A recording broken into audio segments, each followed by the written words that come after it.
What's going on, guys? This is Nick from Budget Build Garage, and today we're going to replace the front timing cover on our $200 Craigslist big block.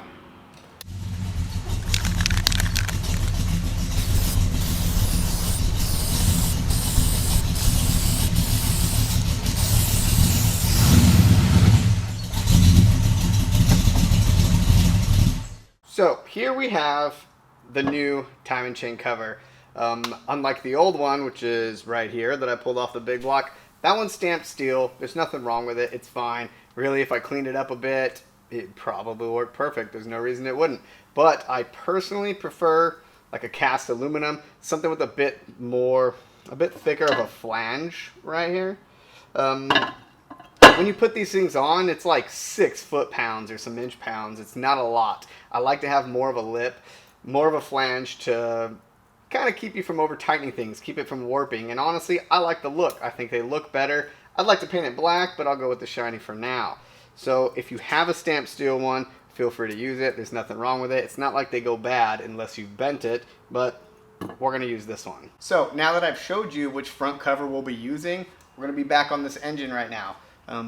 One of the main things you should do right away before you start hitting this thing with a silicone or using your gaskets is actually hang in the front cover and checking for clearance between your timing chain and the front cover itself. Some of these are a little bulky, some of them can cut into it. So you want to hang it, maybe rotate the engine over a couple of times, pull it off, check for witness marks. There's actually a hole right here. You can get to that hole from the valley.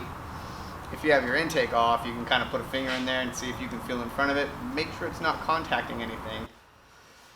Otherwise, you're just going to be pulling it apart and doing something different. Now that we know the front cover fits on, doesn't interfere with anything, it's not scratching or anything like that, we went ahead and also checked to make sure the gasket itself fit, made sure all the holes lined up, and most importantly, we made sure the surface was clean. If you don't have a clean surface and you're trying to make a gasket stick, it's just going to leak.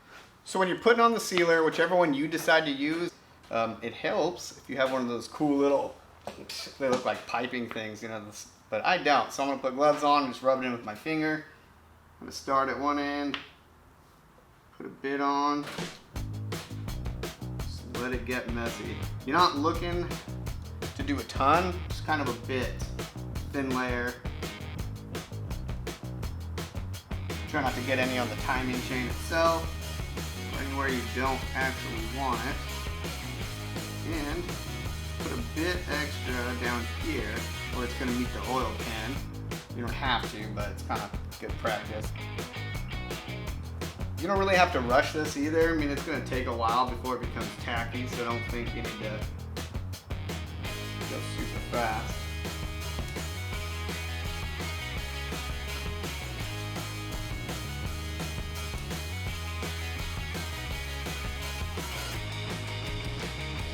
Once you've done that, go ahead and put your gasket on.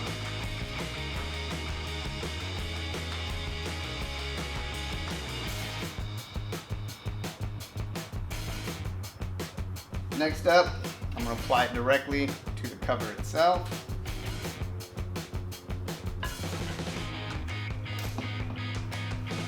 So you're only going to go down to this spot right here. You're not going to put anything here. So stop right there. Try not to get any all over the actual front of this thing.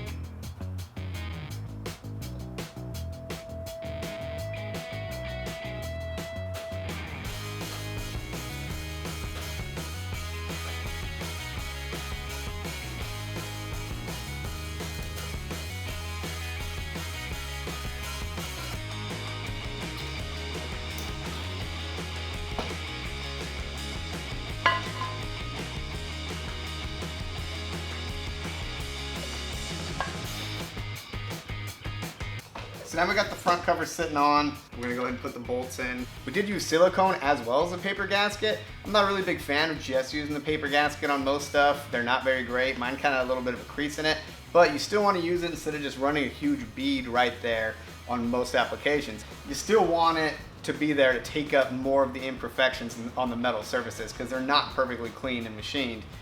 Especially the block itself may be machined really well when you get it back from the from your engine shop, but front cover itself most likely isn't. So I use both. Really, it's up to you though.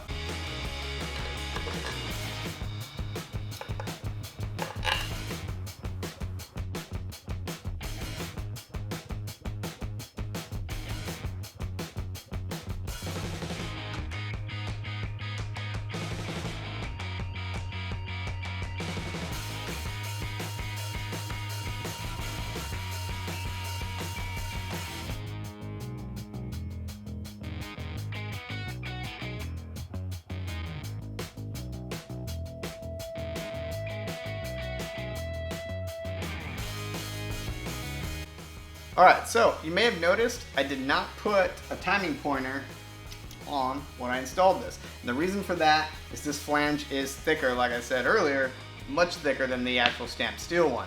So what I'm going to do is I'll press on my harmonic balancer before I do that to make sure it's not contacting this and I can slide it in easily. If I can't, I'll come up with a completely different pointer, or I'll cut enough off of this that it'll work. I actually only need I need the 0 mark. Everything else I can do on the harmonic balancer. Really, that's it for this install. It's a pretty straightforward, pretty simple install. It's not something that's terribly difficult. Really, just make sure everything's clean, take your time, and yeah, man, it goes right together. If you like this video, like, comment, subscribe. If you want to know something different, if you need to see something else on the engine, let me know. If I can do it, I'll go ahead and show you how to do it. And we'll catch you on the next episode.